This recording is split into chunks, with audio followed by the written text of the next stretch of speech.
What's up, y'all? Exodus 1, aka Indigo Sky, aka Trigger Ranking. Y'all already know what it is, man.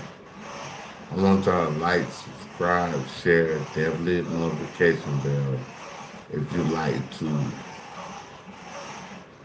donate to the channel. Everything is in the description of this video. Cash App. If you like to follow me on any other platform, everything on top of the description of the YouTube video. With that being said,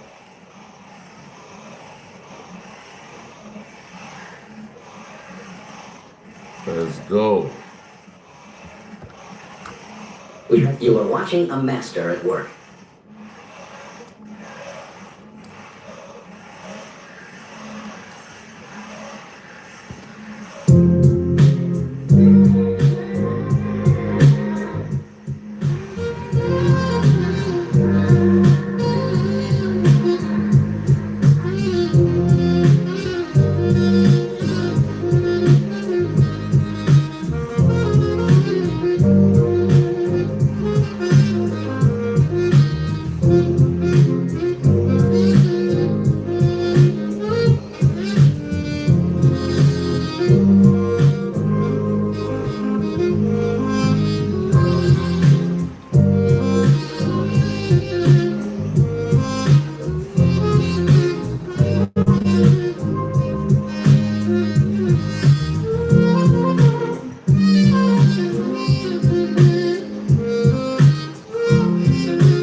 Hey, whoever in here with me, like, who is you? Like, who is, like, put something in there. Like, somebody, like, yeah, they went out. They went out when I. I'm like, who the hell is this? Like, they was with me the whole time. They was with me the whole time. They're like, what? Cut it out, bro.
was too much. I'm closer than you think to the stars. Nigga, look up. Don't need to act these hoes. I see you telling them that they More time. One more time, y'all. One more time.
and I knew right from the start I was too much. I'm closer than you think to the stars. Nigga, look up. Don't need to act these hoes. I see you telling them that they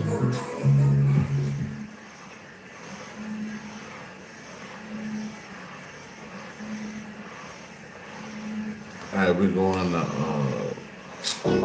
Poet the Flacco.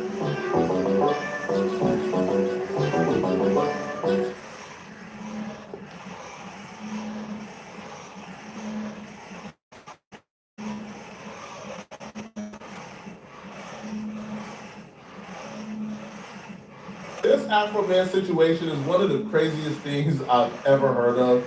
And in this video, we're going to break down the entire situation, as well as why Afro Man needs to watch his back and why his troubles is not over. But we'll also discuss why this Afro Man situation is a victory for all creators out there, and it's really bad news for all the bad faith actors on YouTube and in this world who think they can abuse the court system against innocent people expressing themselves. Out of all the bad faith actors on the internet, Corey Holcomb is who needs to watch this video the most. He's the one who's threatening to sue creators and sending cease and desist because he don't like to be critiqued and criticized. Talking in the safety of where you at. That's why I sent the cease and desist. I know where you at. This is check. It's not check. To handle business, you gotta go through the court. It's called serving them with a cease and desist to let them know. Listen, just gone too far. So once you know for sure they got that, it justifies other things you may or may not have to do. I hope you're watching this, Corey, because this Afro-Man situation just put a huge dent in your plans.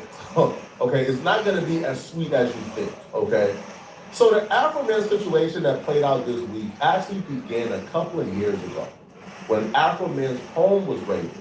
Now, Afro-Man would tell Black TV that he believes the police officers were coming to kill him. Okay, but the paperwork for the raid said drug trafficking, which I guess you could make somewhat of a argument, like a fuzzy argument for it, but it also said kidnapping. Yes, So who'd you kidnap? exactly. Right. Probably somebody's cheeseburger if they wasn't looking. Or they blunt if they left it laying around. Okay. What I'm realizing is sometimes they will lie just to get into your property. Sometimes you'll be watching 48 hours and they'll be like, knock on the door, say to UPS. They play little games, you know what I'm saying?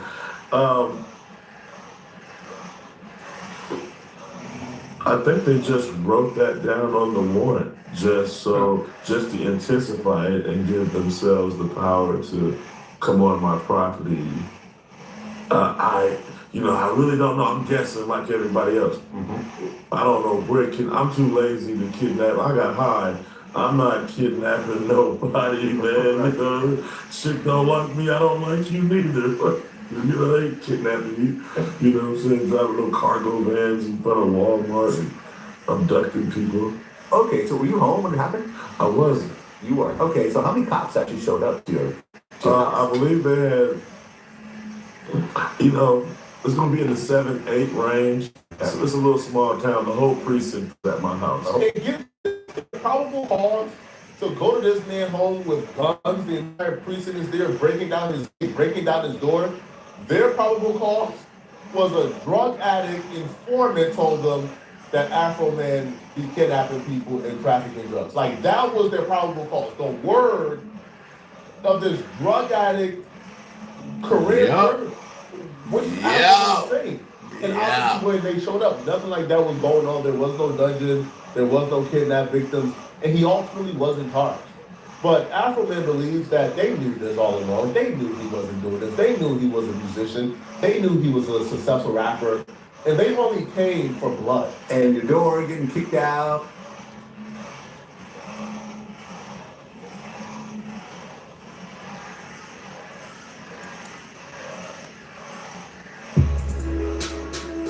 Fanaticz, real trap shit.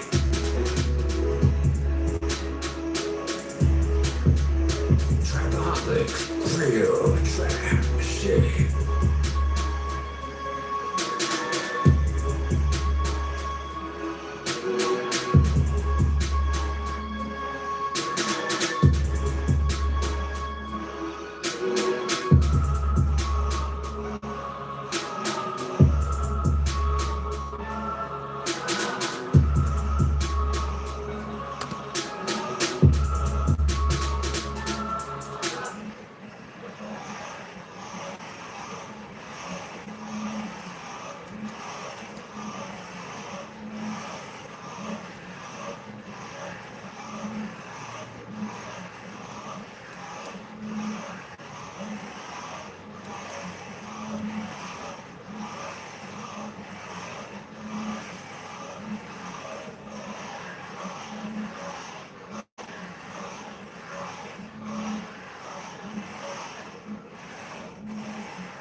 down, your house getting torn apart, you get charged with zero. Yes. Okay. I think they were to just try to kill me by accident in the raid. You know, like, let's be honest, you know, dude, like, they wanted me to sneeze or the wind to blow the wrong way, wanted me to pop up in my underwear holding the remote control to the TV so they can blame, you know, the remote and say, that's a pistol. I thought my partner's life was in, you know, all of that and then nothing. But they had to run around with pistols and stuff, you know. It's a mind game, you know. Cop opportunists, he don't like you. They pull you over, you know, traffic, hands up, out of the vehicle, search you, woo. Give you a warning. So you start off as a 187 suspect and work your way back to a civilian's traffic citation, you know what I'm saying?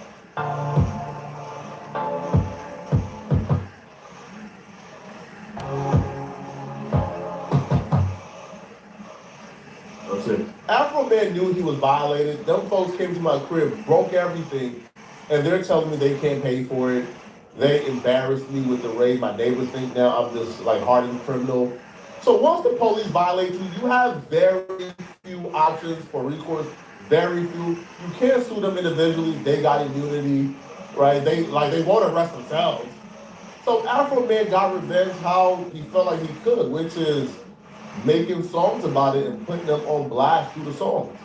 Now, we obviously can't play the songs due to copyright, but Afro Man will drop several songs that did millions of views. This one did 9.7 million views 3 years ago, where he showed the raid, he showed the cops involved. You know, he had multiple songs where he named these cops individually who were involved in violating him and violating his home in a manner in which they did. So instead of apologizing, giving him the little money it would take to fix his door and fix his gate, and avoiding him dropping the music that got millions of views and embarrassed him in perpetuity, they decided that the best course of action would be to sue him. Sue him for victimizing him.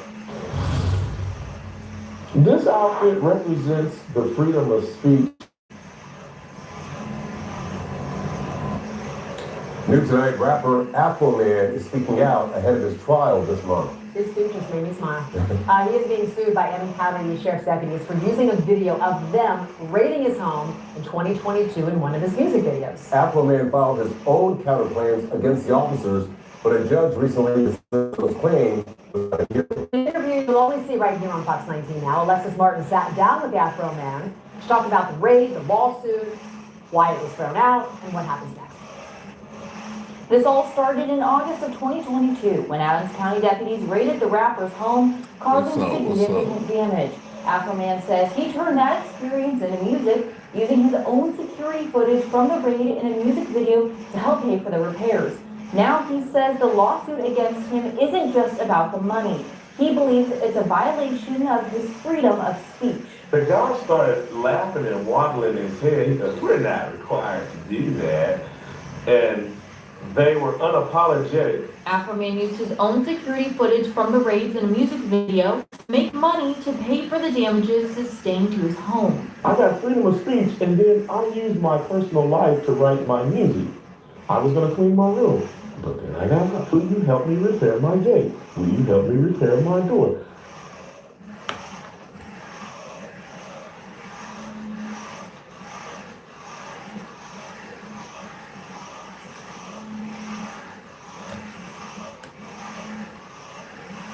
I'm singing about what actually happened to me. Deputies who appear in the video are now suing the rapper for the damages caused by their faces being in the videos.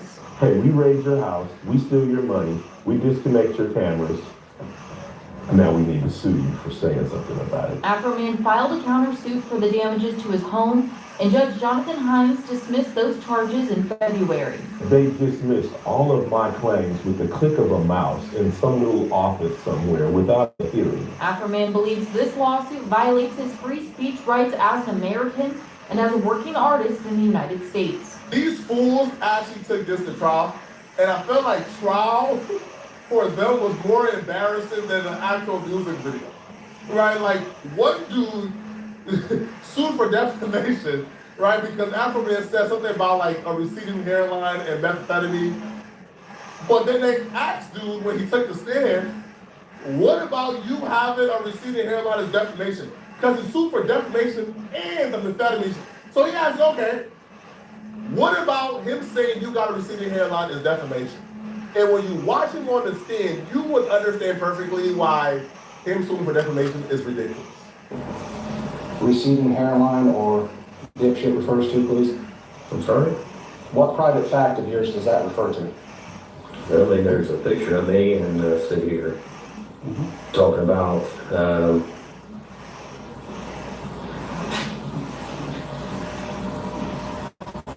see, I wouldn't trust him with methamphetamine crack ass alone in my house. So I find that pretty insulting. So that statement is what you're suing on? No. I told you this is one of many. Well, and that's why we're trying to You find. keep trying to make it singular. I'm telling you it's not singular, it's plural.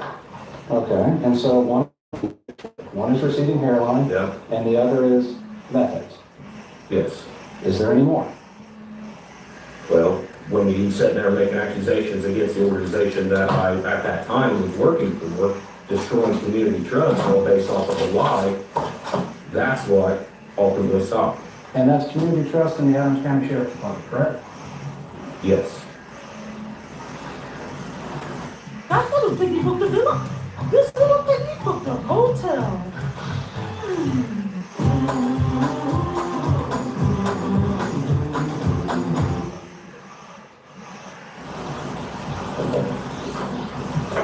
Let's go back.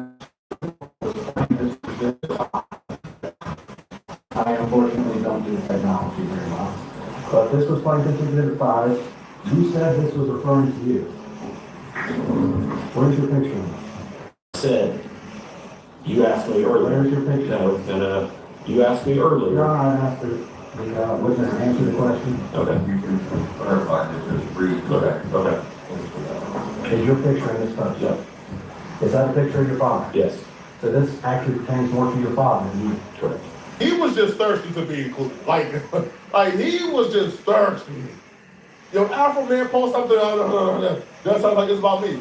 But you can't sue on behalf of your father, right? That's not how that works, right? If he's dissing your father, he's dissing your father, but that's not defamation. Like, he can insult you all he wants, that's not defamation. You do have to receive the airline. Another officer tried to put on an Oscar-worthy performance, but it wasn't Oscar-worthy at all. It was pretty bad. She started crying like crocodile tears when they were playing a song that Afro Man made about her. Now, obviously, this is Kat. Obviously, she was only, being theatrical so she could convince the jury that she was really affected by this. It's all BS, man.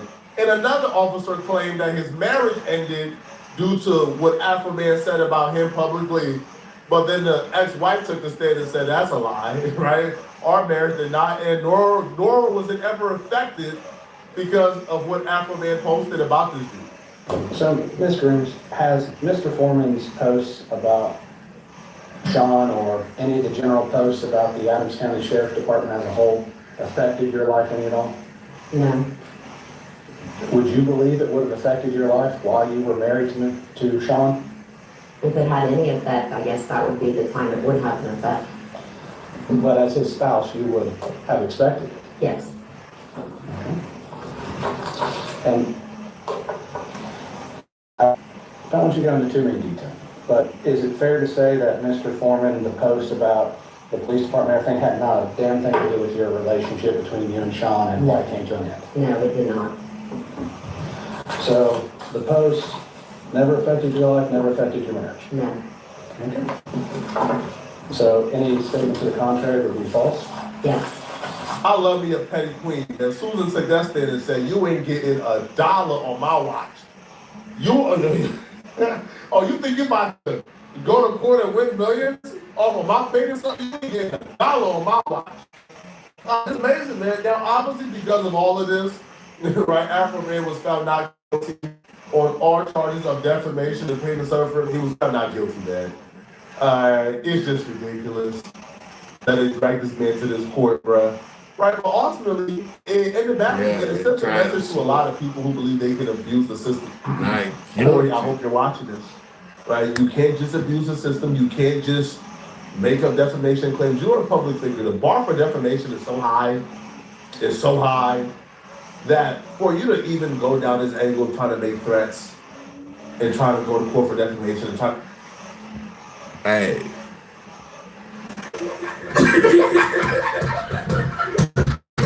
It's not gonna work. And to all you bad faith actors, let Afro Man be a warning to you.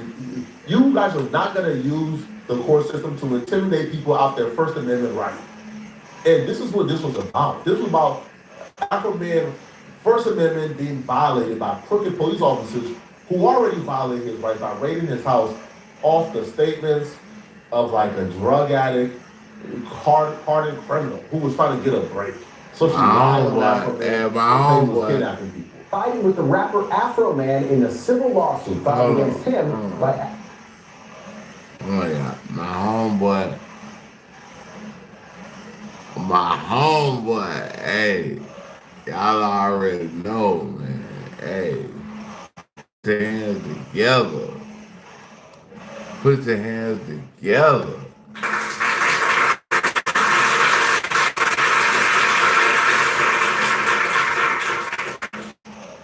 My homeboy. Hey, thank you for coming in here, man. Hey, I love to see you in here, man. I love to see you in here, bro.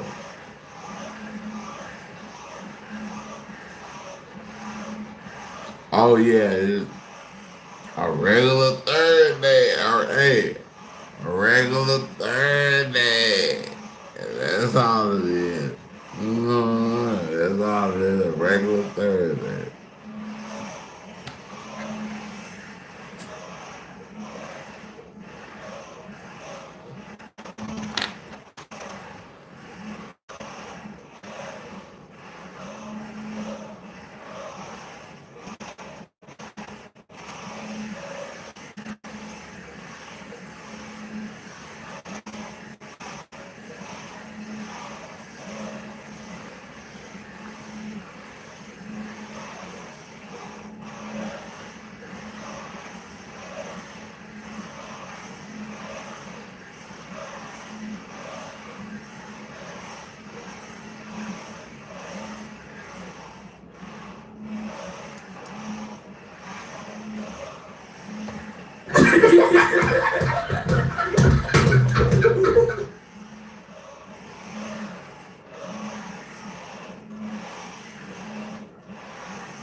Yeah, yep, always good vibes. Always good vibes.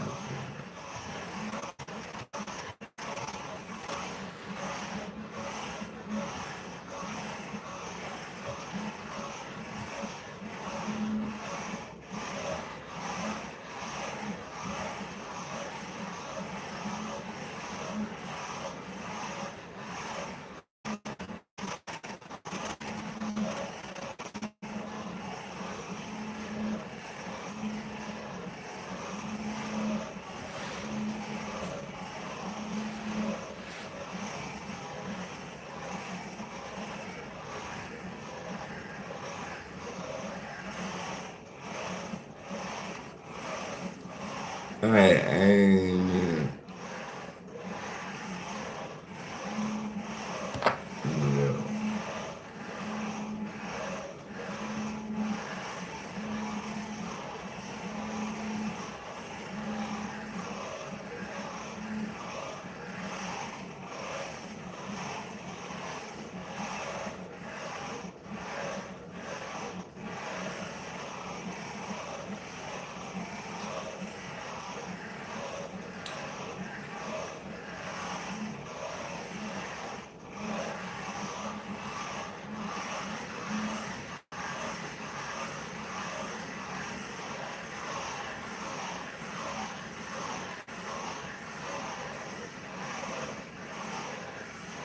You said, can you play? Oh, can I play some music? I play some music.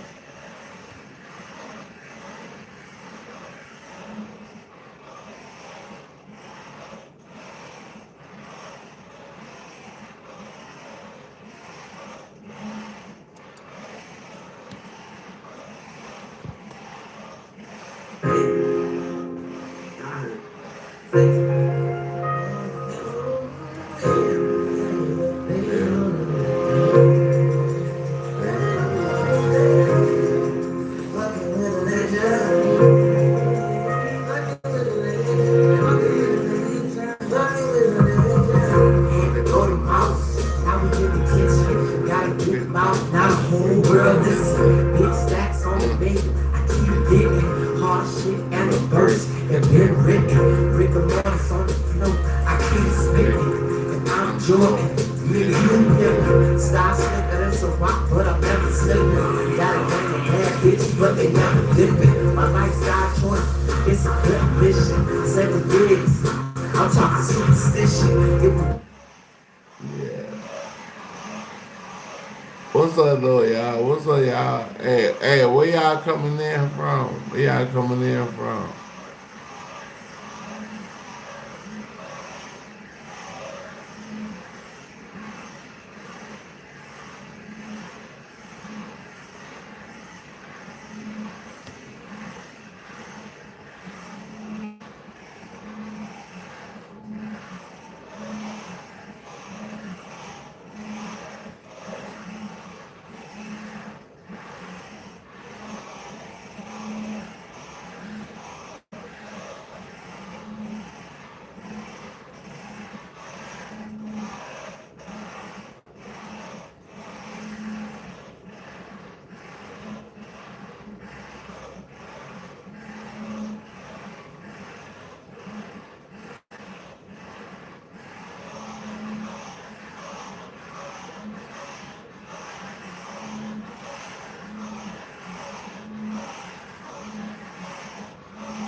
Hey, we got to rap to Poetic Flacco.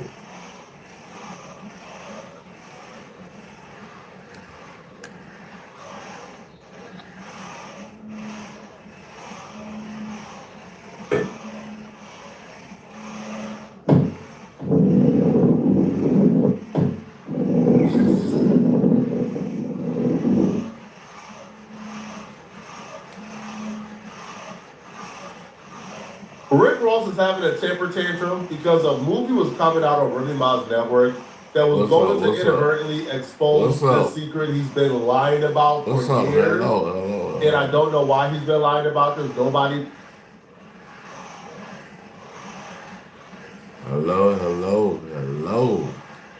What up? Knows. We'll get back to the video shortly, but I want to let you guys know this video is being sponsored by Kalshi. Kalshi is an app where you can make money predicting current events. I put money on what the weather is going to be every day on Kalshi. I check the weather app when I wake up. And really all I do is I look at what the highest temperature is going to be for the day. Then I go on Kalshi and place a prediction on what I think the highest temperature is going to be for the day. I'll say probably 7 out of 10 times my weather prediction hits. Sometimes it doesn't hit. But if you want to get paid by predicting weather on a daily basis, you can do so on Kalshi by clicking the link in my description and downloading the app and using code FLACCO to get $10 in your first deposit. Rick Ross found out there was a movie coming out on Remy Ma's network called The Biggest Boss, and it was about this correctional officer who was like this dirty cop who turned rapper. Now that story sounded really familiar because that's awfully similar to Rick Ross' life story. So Rick Ross sent a cease and desist to Remy Ma's network not to put out that particular movie. His reason for a cease and desist was where y'all at though? Where y'all at? Is infringing on his name and likeness, but honestly, I think the real reason is Rick Ross understands that if that movie comes out, if it takes steam, it's gonna have a lot of questions about his past for the new generation or people who forgot about this story. Because Rick Ross has been pretty inconsistent with telling this story and has lied a lot about exactly like what his work was as a correctional officer or how long he did it and why he did it or him even doing it at all. So because Rick Ross has been pretty inconsistent and has lied a lot about his past as a correctional officer, this movie coming out would expose him badly. So now he's having a temper tantrum, trying to get the movie shut down before it comes out. After Rick Ross sent the cease and desist, we find out that is Remy Ma's network, but she's not really involved in the creation of the movies. Is bringing to her, she gave you like a deal for the movie. So the deal was created by a third party. I think Break Baby is also in the movie, if I'm not mistaken. So the article reads, Rick Ross, like he respects the hustle, but he's saying Remy Ma has gone to Remy and her network for a movie that he says rips off his name and like.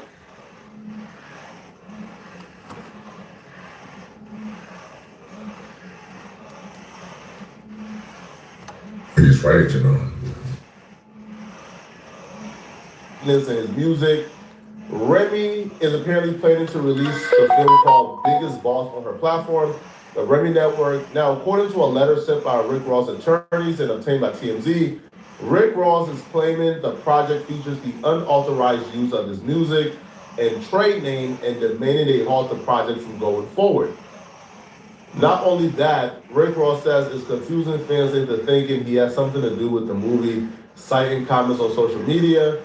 Now, a rep for Remy Ma tells TMZ, Remy was personally unaware of the concerns raised regarding Rick Ross and takes the matter seriously. She has maintained a personal and professional relationship with Rick Ross for more than 20 years and would never intentionally engage in any action that could harm him, his brand, or cause offense. Now, the film is apparently about a police officer who steals a drug dealer's life story and turns it into a rap career, very similar to Rick Ross' own, backstory, which I said earlier. Of being a correctional officer turned rapper. Now, apparently, like Remy Ma's rep is saying that Remy Ma has reached out to Rick Ross directly, and upon being made aware of the issue, the title was immediately removed from the platform. The Remy Network is now closely working with its partners to strengthen review processes and ensure that situations like this do not occur moving forward. But here's the problem, though. Remy Ma, she only removed the title. The movie itself is still going forward. Now, the title, The Biggest Boss, is not on it, but I mean, anybody can use their brain and say, this sounds awfully similar. That man a movie about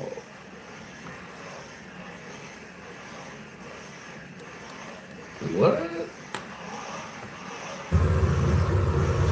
Wait a minute! Who are you?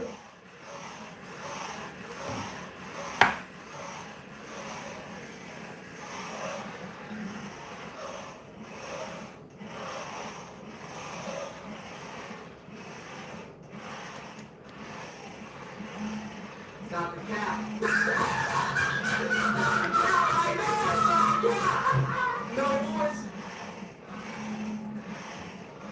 To the Rick Ross life story. And I can almost guarantee Rick Ross is still not going to be happy. He's still going to do whatever he can to make sure that this project is halted completely because he doesn't want to get exposed. See, Rick Ross for years have been telling inconsistency in regards to his career as a correctional officer.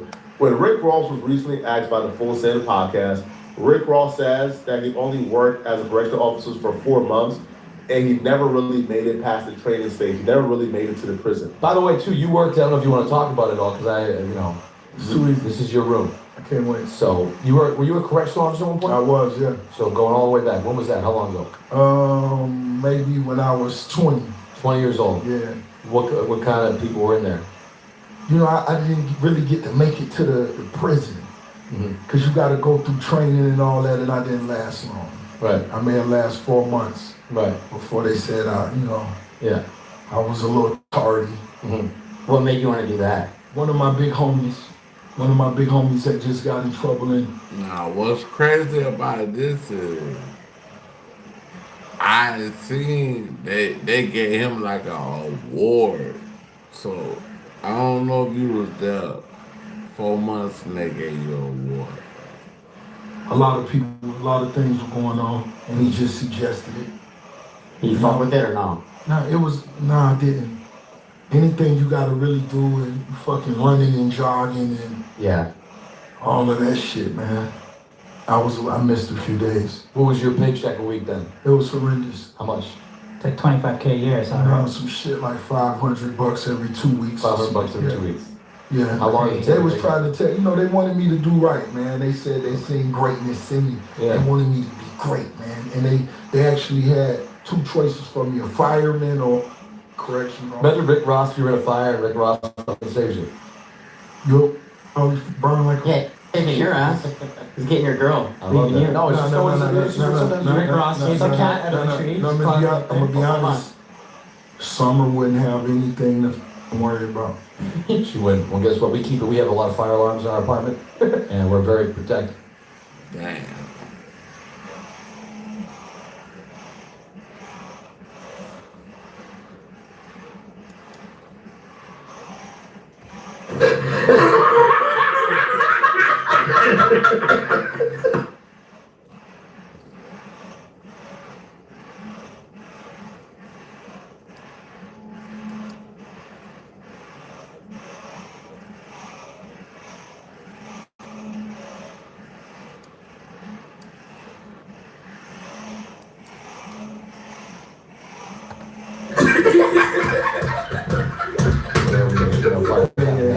What apartment? You take your ladder, and you take it down Egypt's house and go over there. No, because that was a nice apartment. What apartment building was it? Everything Rick Ross just said right here was a lie.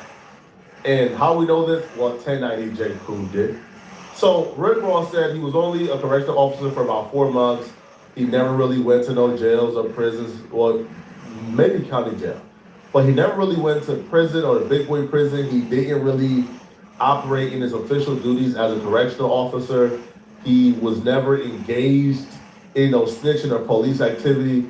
But 1090J did a video where he broke down, not only is the 4-month story not true, much of what Rick Ross has to say about his time as a correctional officer is not true. In new news, back in 2008, pictures would be released of Ross in uniform, and he'd speak exclusively with all hip-hop stating, "My life is 100% real.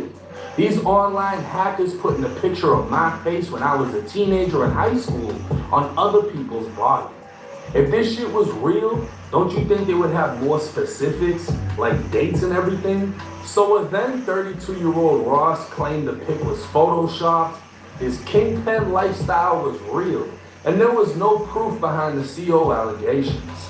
Well, a media website by the name of The Smoking Gun would send in a public records request receiving 86 pages from the Florida Department of Corrections about Officer Ricky's short career.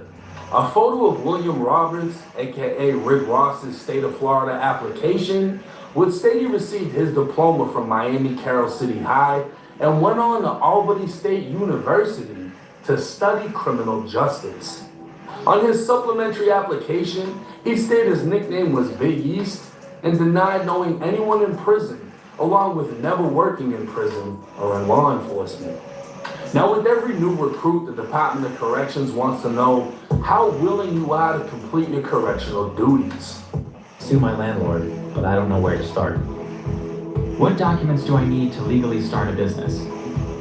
What steps do I need to take to file for a divorce? Ross would check off he's willing to work rotating shifts, carry a firearm, and work with violent inmates, homosexuals, etc. He'd also state he's willing to shoot an inmate who's attempting to escape, body search a male or female inmate, and write an incident report. In 1995, Ross would take an oath of loyalty to support the Constitution and would receive a letter stating he's now officially a correctional officer trainee at the South Florida Reception Center. 5 months later, it was now 1996, and Ross would receive an award for completing 540 hours of basic training. Ross was now an official corrections officer and can be seen taking a picture at his graduation ceremony. 4 months later, he'd receive a certificate of appreciation for perfect attendance from the same woman he can be seen shaking hands with at his ceremony. But eventually, all good things come to an end. And in June of 1997, Ricky Rose sent in a resignation letter and officially left the force. But like I said, this isn't new news. This came out back in 2008, and 50 Cent started calling Ross Officer Ricky in 2009. That same year, Rick Ross would admit to XXL it was in fact him in the pictures.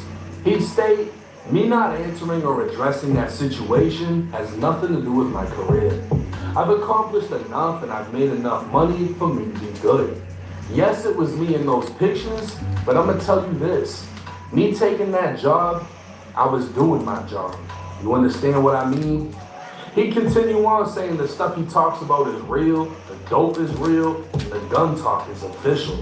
But fans would forever speculate, when exactly was Rick Ross in the streets serving bricks? In an interview with the Full Send podcast, the alleged kingpin was asked about his time as a corrections officer in Florida State Prison. You now obviously know the lie that Rick Ross told. He told him folks he was only there for 4 months, when in fact he was there for 18 months. If you look at the timeline, even receiving an award for perfect attendance. But that's the thing, right? I think Rick Ross is going above and beyond to try to stop this because for some reason, man, he has this weird thing with his past as a correctional officer when I don't understand why. Bro, you were gainfully employed, right? You was not a police officer per se. Now you do have to swear to protect the Constitution. So you know, like you are somewhat of an officer, but who cares? Right? Like who cares? Now, do I believe like the Rick Ross story of selling dope? I don't. Like Rick Ross was in high school, he went to college, and then he started working as a correctional officer. At what point in between that time did Rick Ross have time to sell drugs? And then he became a famous rapper shortly afterwards.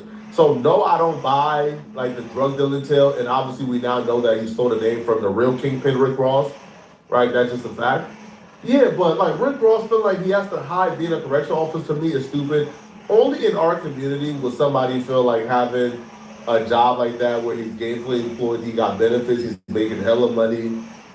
Only in our community will we feel like that right is something to be ashamed of. I don't understand it, not one bit, right? Especially because like if we don't have any type of, okay, for example, right, bro? If Rick Ross don't have any type of snitching accusations in his past, if nobody has been accusing Rick Ross of telling on them, putting them in prison, putting them in jail, then why would being a correctional officer be something where it's like, yo, we are laughing at you or it's something to be ashamed of? It's not at all. There's a lot more things to be ashamed of than being a correctional officer. Trust me, man. Now, I don't know if Remy Ma is going to stop the movie from coming out completely, but I don't think Rick Ross is satisfied with just the name being changed. That's just a fact, okay? But let me know in the comment section, what do you guys think? Do y'all believe Rick Ross when he says he's only been a correctional officer for 4 months? Do y'all believe that Rick Ross is following this cease and desist, not because of name and likeness, but because he don't want the story?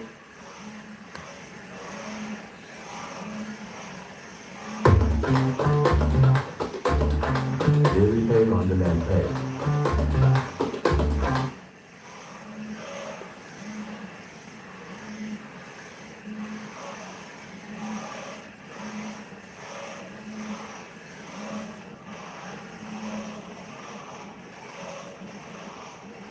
In this video, I want to tell you guys about a terrifying St. Louis serial killer. Hey, we added to Trap More Ross channel, oriented by Trap More Ross. Let's go. Goes by the name of Raphael Jackson. Now, this YouTube channel, The Brighter Side of Blue, recently released kind of a breakdown of the full confession of Raphael Jackson, the St. Louis serial killer, speaking for the first time.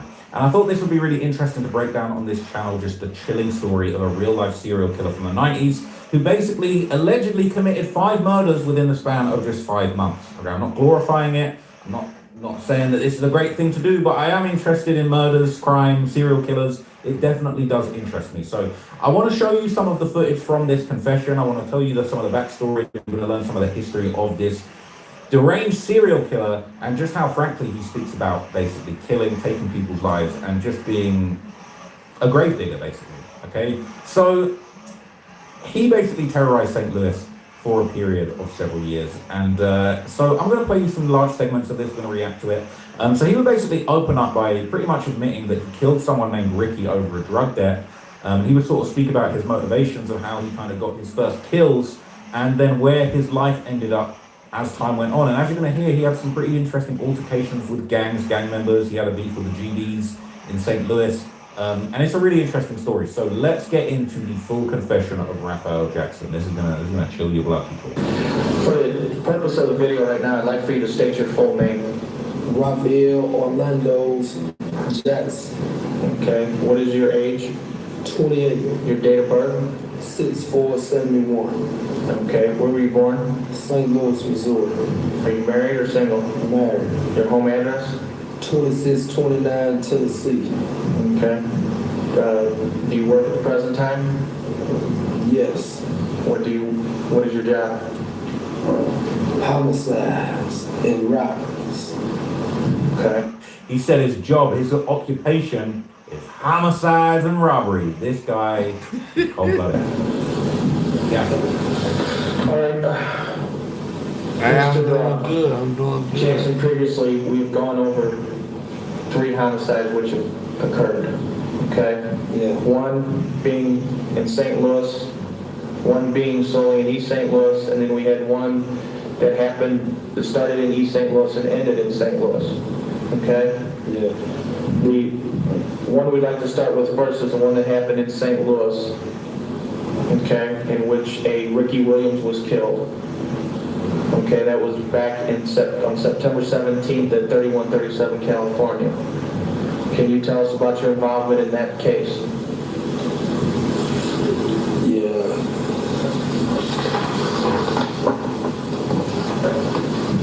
Ricky, I fronted Ricky some dope. You know, me and him was cool. I fronted him approximately 4.4 grams of cocaine, pure cocaine. I told him to bring me $200. Hey, pure cocaine.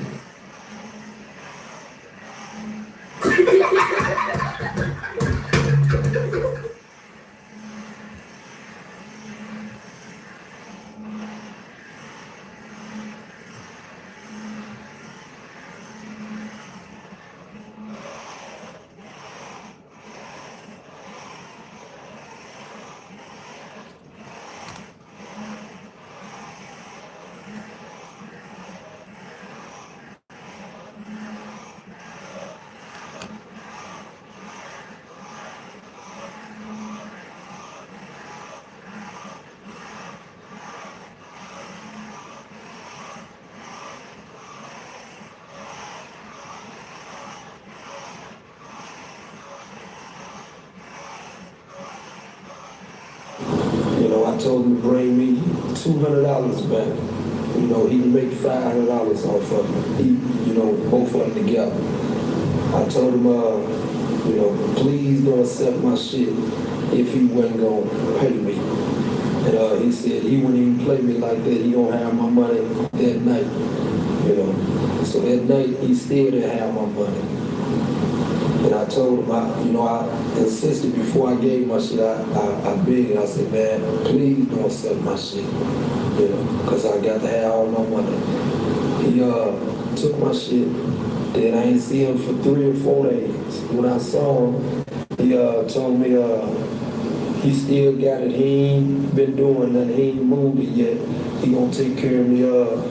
I told him, man. This shit like Friday. This shit like Friday, bro. Like,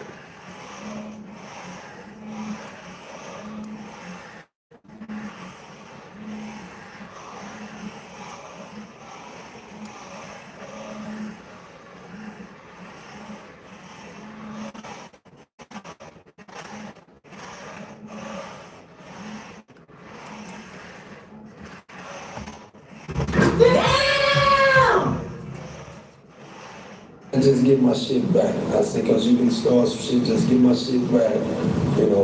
At that time, I could afford to lose the shit. It wasn't no trip. It was the thing that he just beat me for my shit.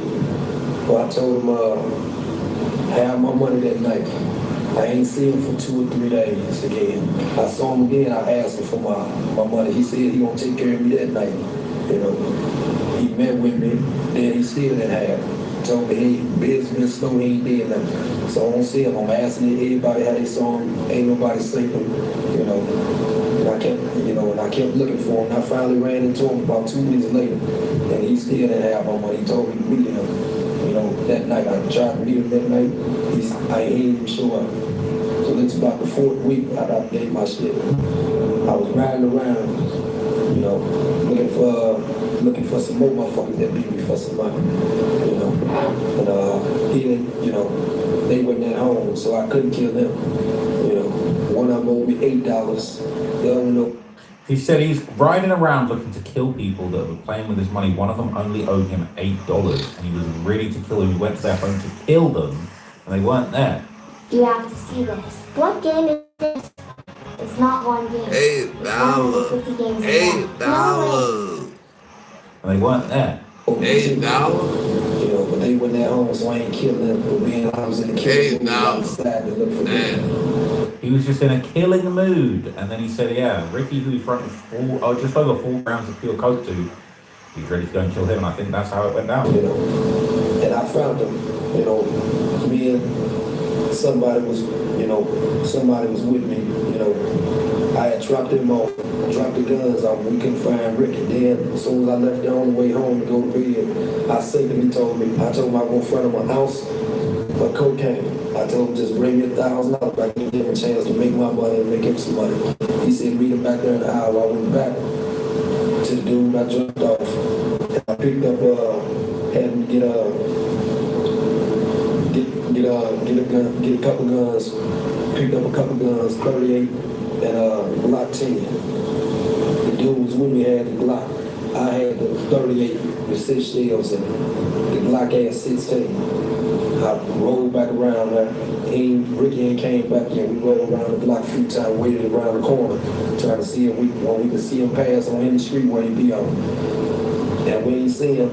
And I kind of got spooked because it was dark and I kept hearing noises. So I left and drove around, asked some dudes if they saw him. They said there was caught down the street. Some dude got smart when I started to kill him, but I said, no, I ain't gonna get him. So I went down the street. As soon as I pulled up in front of the house on California where Ricky was at, he had his mama car or something, a little white Cavalier. He came out, I ain't blow the horn, he just walked out. And he came up to the van, and I asked him, I say, I told him, I say, get in so I can give you this door. I was standing in the middle of the street in a stolen van.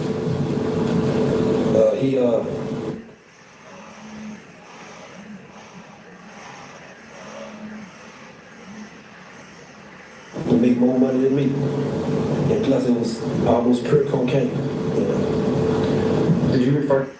So that is pretty alarming, all right, but it continues on from here.